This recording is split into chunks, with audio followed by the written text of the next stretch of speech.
Hi everyone, thank you for watching Prescott today. I'm your host and Prescott City Manager Dallin Kimble. With me today is Mayor Phil Goode, and actually we're going to flip the script a little bit today, and he's going to ask me some questions about Proposition 478, which is going to help us reduce our response times for public safety. Mayor, take it away. Absolutely. Well, thank you, Dallin. I know this proposal is a response to some clearly identified needs for Prescott's public safety infrastructure and staffing.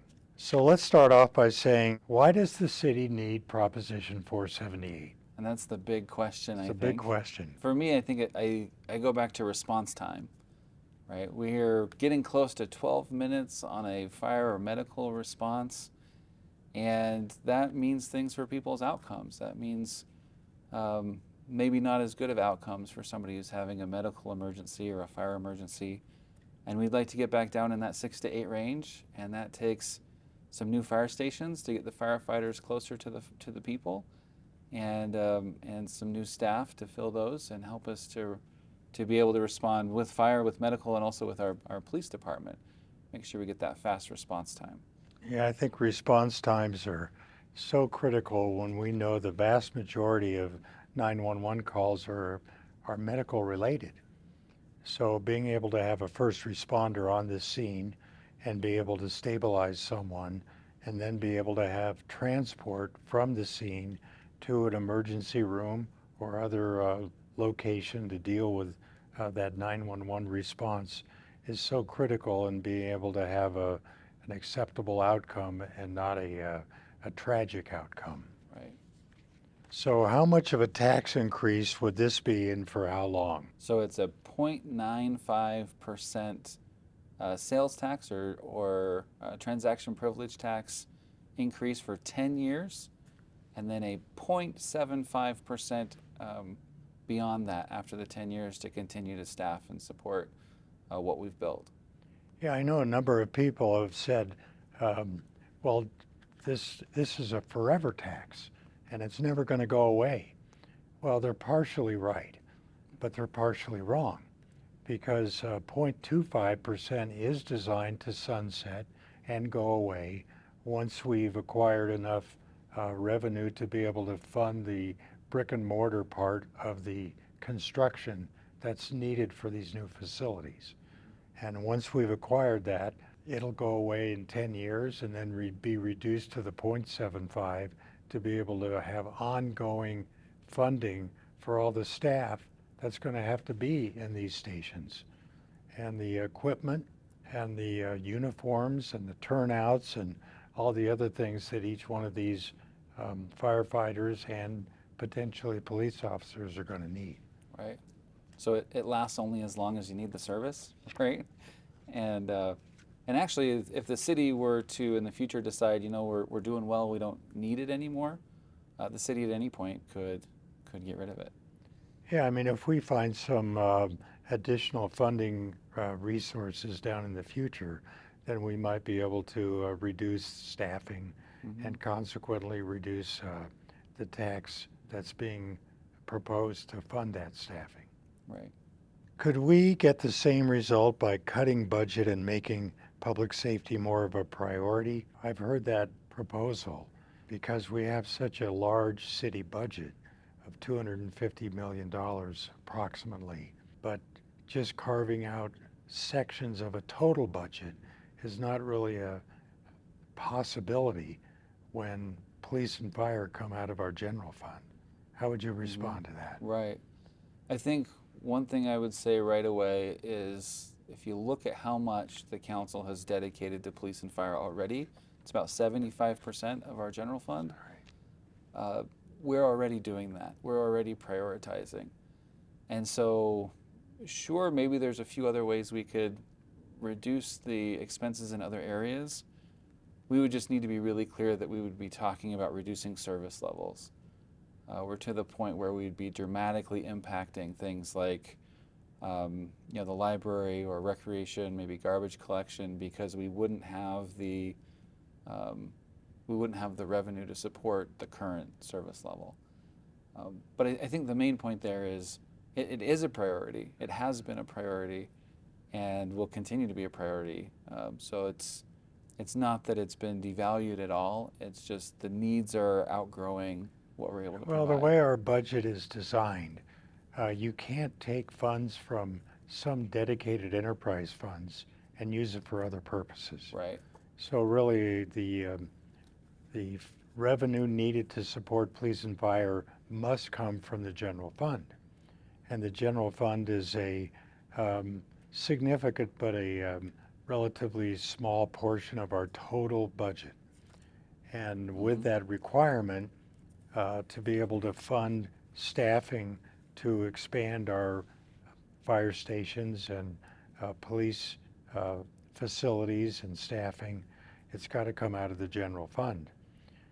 So trying to find more money from the general fund to support a significant expansion of facilities and staffing is just not possible. So that's why we're proposing this additional tax to be able to have a long-term support for the additional staffing, firefighters, police officers, dispatchers that we're going to need. We haven't kept up with the need over the last 20 years. Mm-hmm. So I know people have said, well, what about impact fees? Why don't we just raise impact fees to be able to catch up with the need for more stations and more staffing? Yeah. I love the easy questions, because that would be illegal, right? We can only charge impact fees that match our current service level. And so we can't, like, we can charge impact fees up to the 11.5-minute mark for response time. We couldn't build a station with impact fees in that sort of Rosso Road, Prescott Lakes area that we've been talking about, because that would improve our service quality, that would improve our speed, which is part of our goal. Charging impact fees to improve service quality isn't a legal way of going about it. So we have Right, to find impact other. fees are only designed to support growth and the infrastructure that's needed to support that growth. So we all understand that we need to be able to catch up and bring the standard of staffing and locations and brick and mortar facilities that can't be paid for by impact fees. Future growth can be, impact fees can support that, Right. but we can't use it for current costs. Now, we've heard criticisms that there should be other alternatives to a sales tax, and I know the council looked at many other options. I don't know if you have any comments on the questions about how other alternatives could be utilized to support the need in this area. Mm-hmm. I mean, I've heard things as much as landing fees for aircraft, Yeah. putting an extra fee on the utility bills. I've heard a lot of things bandied about out in the community. How do you respond to those suggestions? Yeah, I've heard a lot of those ideas too, and I think some of them, like the impact fee idea, include components that aren't legal, and we can't do them. But a lot of them talk about shifting the costs from a sales tax, which we all share, including with our neighbors that come and shop here, to something that would push all of the costs to Prescott residents. And Prescott residents aren't the only ones who get services. Right. If you're in the city shopping or for work or for any other reason, just enjoying a nice weekend or whatever it might be, and you have an emergency, we're going to respond. Right. We'll respond with police, with fire. We'll have a medical response if whatever's needed. And so actually charging the tax through the sales tax, I think, is the most fair way to do it, because it shares with everybody who's in the city and proportional to their time here. So I haven't seen a better alternative if I had, we could talk about it. But visitors and tourists and others that visit our city are just as likely maybe as anyone else to have a emergency need. So having them contribute to the cost of this public safety initiative, I think, is very appropriate. and not have just the residents of Prescott having to bear the full burden of the cost here. Hmm. I think some people have heard the number that 60 to 65% of the sales tax is paid for by people who don't live in the city. Right. And they're here from PV or from Chino or from the county or wherever they're from around the world. And interestingly, during the day, Prescott grows from our nighttime population of about 47,000. Our daytime population is about 101,000. And those numbers are fairly close to that 60-65%, where 50 to 60% of our people who are in the city during the day aren't from Prescott. They don't live here. And yet we're delivering services. So again, that sales tax becomes a really beneficial for the residents, but also fair for everybody who's here paying for services. No doubt. Now, I know people have said, well, how can we be sure that this tax is going to be properly used the way it's proposed? So what safeguards are in place to ensure that all the money raised will be spent on police and fire priorities? And I think this is a question that's important to a lot of people. There's some really easy things, like it's going to be in a special revenue account. It's going to be very easy to track. And I think that transparency, where with our new OpenGov software, we'll be able to see it in almost real time, just online, anybody that wants to look. I think that's the best safeguard, because anybody who wants to see what's going on will be able to see what's going on. But then other things too, like the council made sure to pass an ordinance a short while ago to define public safety as police and fire. The residents also always have the option of coming to council or starting some referendum to say they don't want it. So there's always a hand on the wheel, right? We're always voting for the people in council that we trust. We're always having that ability to see what's going on. And for me, that gives me a lot of comfort or a lot of assurance that it would be very, very difficult for Yeah, I anything mean, else I've to heard happen. people propose that there should be a citizens oversight committee to monitor the collection of revenues and how they're spent. But quite frankly, with the new OpenGov application, that any resident can watch the revenues come into that specialized account and see how it's being spent and allocated. Mm-hmm. That expands for everyone to know how it's being managed. Yeah. I think that's something that a lot of people, I think, would find very valuable, and not pass the buck on to another group that's supposedly the watchdog. Let everybody be the watchdog. The whole city can be the oversight committee. Right. Yeah. Now, we're talking about new facilities. 2 new fire stations and possibly a relocated fire station. A police department evidence facility that has to be climate controlled and properly managed. So where would these facilities be? And we're looking at that, and we're looking at the most advantageous locations where we can just really get the best bang for our buck. For one of the fire stations, we're talking about the east side of town between the Adult Center on Rosser Road and the Watson Lake Roundabout. And there's a couple of sites there that we've been looking at. And then for further north, that'd be a fire station, another fire station near the airport, near that 89A interchange, where they'd have fast response along that northern corridor, and then a third further north. For the police facilities, if we can get something as close to the police department as possible, I think that's ideal. If we can reduce the time for officers driving back and forth to evidence lockers or those kinds of things, that would be ideal. But we're trying to identify sites for the fire department side. We're hoping in the next couple of council meetings to bring a study session and show the council what we found, and hopefully we can make some decisions and start moving towards construction. Yeah, so this tax not only will pay for building these buildings, but also being able to identify the right location and acquire the land necessary. Right. Now, the one of the proposals is over by the adult center on Rosser Street, where we already own a land there, Right. and it looks like it might be a good location. But we have to always keep in mind not only can we reach more areas in a short amount of time, but also be able to support current fire stations that may be deployed, and then you have a second call in that area, and there's no way to respond to it quickly.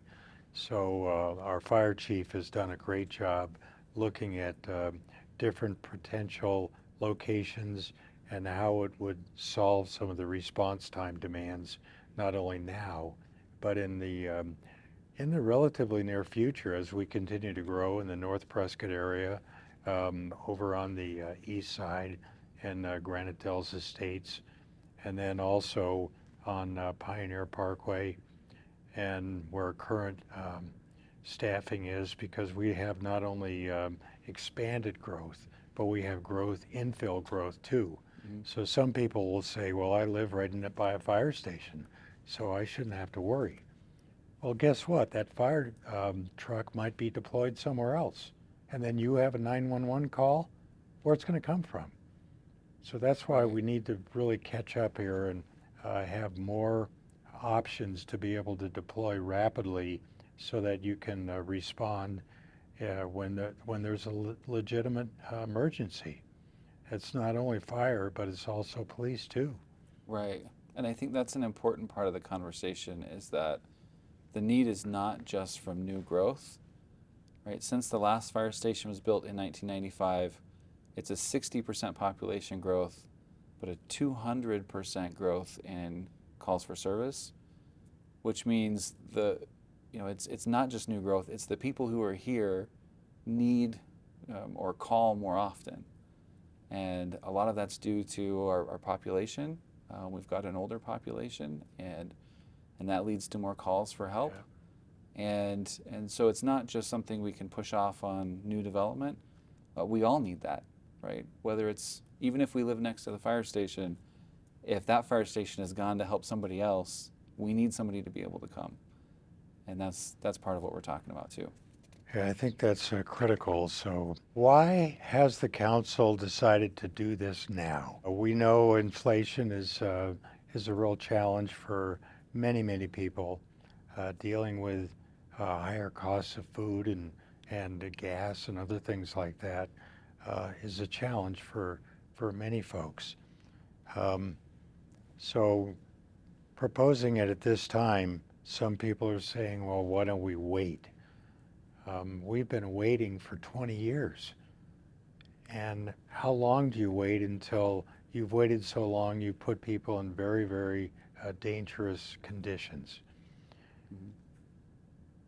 So Right. what's your response to that? I mean, I think you know better than I do about why the council picked right now. But when I look at the community survey that was completed last year, I believe, the number one thing was public safety. That was the number one focus of the community. And so for the council to respond to that by saying, hey, we're going to do what the public wants. We're going to be working hard at having the best public safety we can. That makes all the sense in the world to me. And then, as you said, the longer you wait to start, the longer you wait to get the results. Right. And how long can we wait?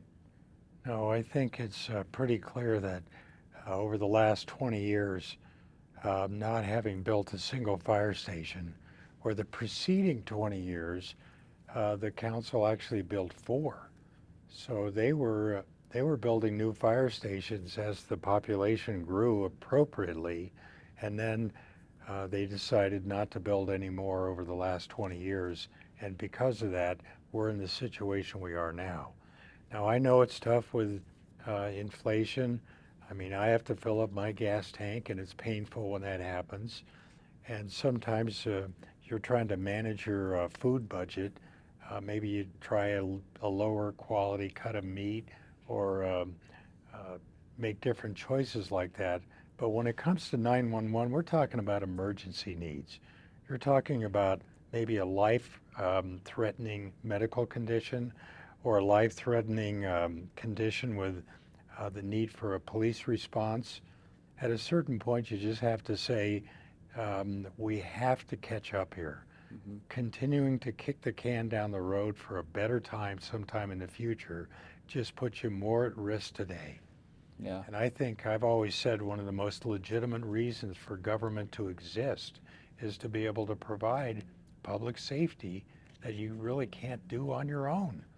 I don't know about you, but I can't give myself CPR.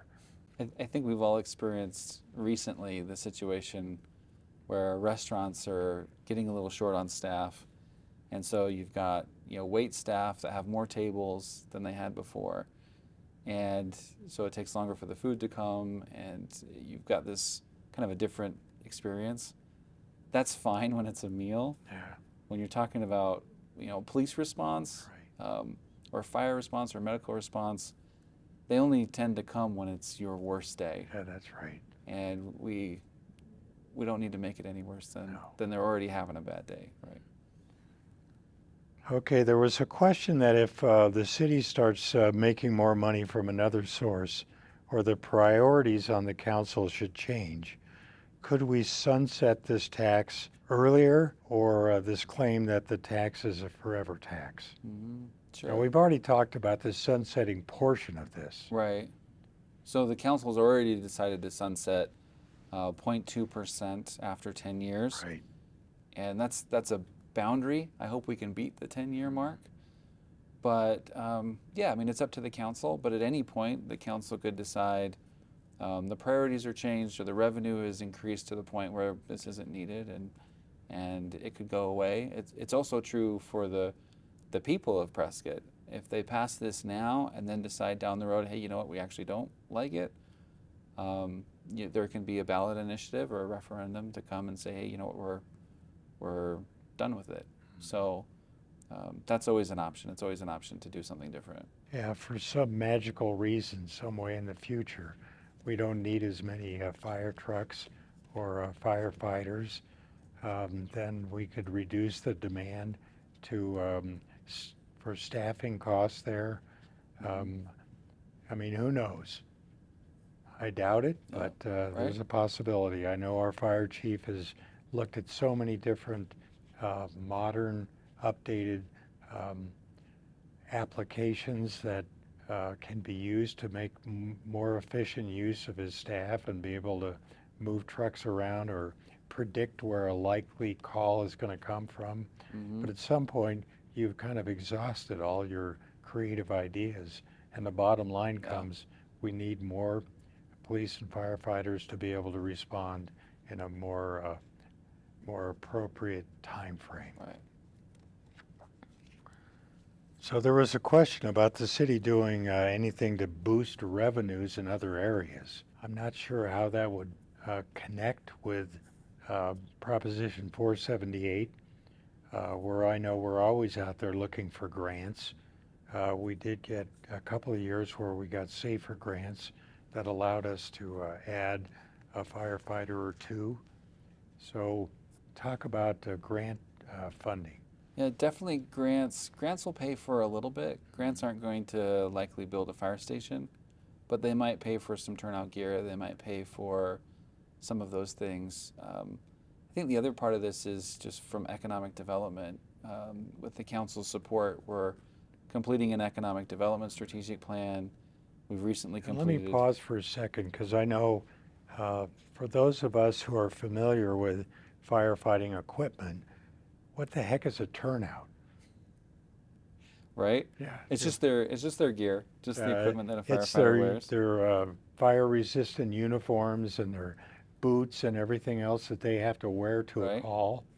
And then as they're dealing with a fire, possibly, those turnouts get soaked in toxic fumes and things like that. So when they come back, those have to be almost sanitized. Hmm. So they have to send that out and have it um, sanitized so it can be used again. And we'd like to be able to have enough washing machines in the fire stations to do that locally and not have to send it Right? somewhere else. So they really need probably 3 turnouts to be able to have one being washed, one being worn, and one being ready to be replaced when they come back. Hmm. So those things add up to high costs, Yeah. don't they? Well, and that's just the turnout gear. There's SCBA's, which are their breathing apparatus. Yeah. Fire trucks are like big toolboxes. Mhm. And so there's a lot of tools that they use. You know, people have heard of the jaws of life. Those are all tools that are helpful. And so, yes, grants are great. Economic development, again, just the economic development strategic plan, hotel conference center feasibility study, retail feasibility study, and some strong interest, I would say, from the outside in coming to Prescott. I think there's potential there to, yeah, let's generate some revenue. Um, whether that's, you know, the $110 million we need, or whether that's a smaller amount for, you know, debt service or whatever else. Yeah, that's something Yeah, we'll that kind always of be fits into be that chasing. thing that I've always said, that hope is not a strategy. You know, you can't plan and hope that something in the future is going to solve your problems. Our obligation is to come up with a legitimate plan to be able to solve the problems in a practical way today, Right. right? That's right. So what happens if this proposition does not pass? Immediately, I think it's kind of status quo. But we're going to need, as we get into the budget season, we're going to need to have some conversations, make some decisions about what services do we keep, what services do we change or maybe have to reduce. The council, I think, has been pretty focused on we need to figure out how to get these response times down.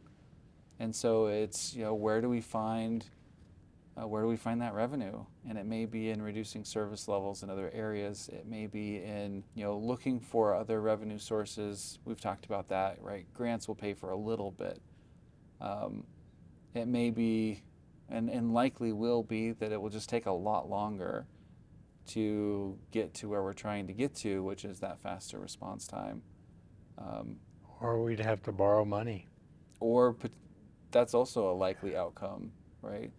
And if we borrow, then all the citizens are going to have a higher tax burden to pay off the cost of a debt service and the debt and how long it takes to pay off that debt.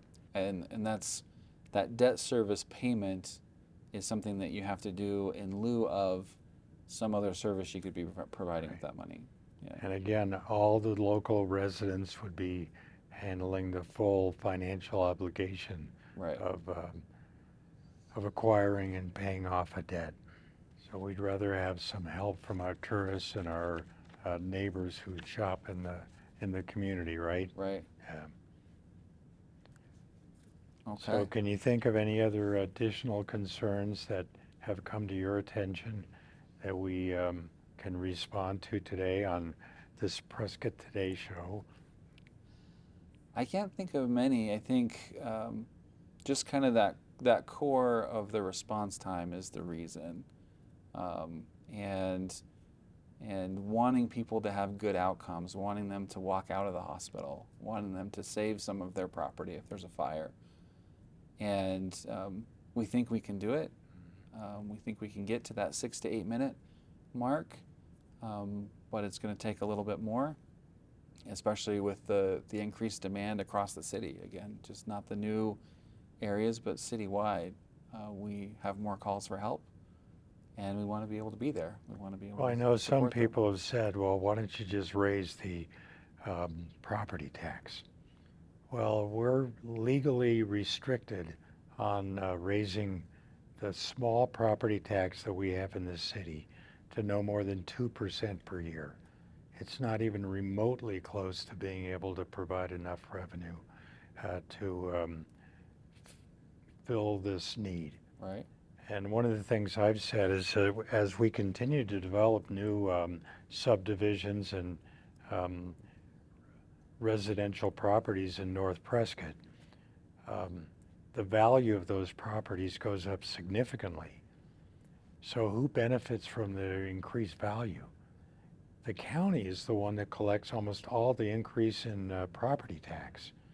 So they collect the revenue, but we have to provide the services, the public safety services into those areas without the um, without the reciprocating revenue to be able to pay for them. So that's why we've decided to look at this Proposition 478. And I can assure the people watching this that we looked at every possible revenue source, every choice that we had. Um, and this was by unanimous consensus that this was the best way to propose this. Now is the time to do it. And with the support of the voters, we'll be able to finally catch up on this desperate need. And with some of the new impact fees, we'll be able to keep up as the city continues to grow. Right. Well, and property tax is another one that pushes all of the burden to our local residents to carry it. And with impact fees, as our service level improves, those impact fees can also catch up to that different service level and make sure that we maintain the higher level, not just the 11, 12. You know, and I've heard people say, well, I don't own property, so I don't pay property tax. Mm-hmm. Well, guess what? The person that you're renting this property from does pay that tax, and they pass along the cost to you as a renter. So maybe you don't actually write a check for property taxes, but you're paying it in the cost of your lease or your rent. And with housing right now, that's really not maybe the area to go for. Right? We want to keep that as affordable as we can, especially those rental markets. I can't think of anything else. Can you? No, I think we've covered almost all the issues that I've been made aware of by people that have concerns about 478. And I think those people that have attended some of our open houses and had a chance to hear these explanations across the board end up supporting it. So a lot of the people in the community that are opposing it really aren't opposing it with legitimate concerns. And I hope we've answered the questions that people have and continue to have as they're filling out their ballots. I know mine's on my kitchen counter right now, waiting for me to fill in all the boxes. Yep. Well, I'd like to thank the mayor for joining us on Prescott today. Thanks everybody for watching. I'm Dallin Kimble, City Manager and host, and everybody have a great day.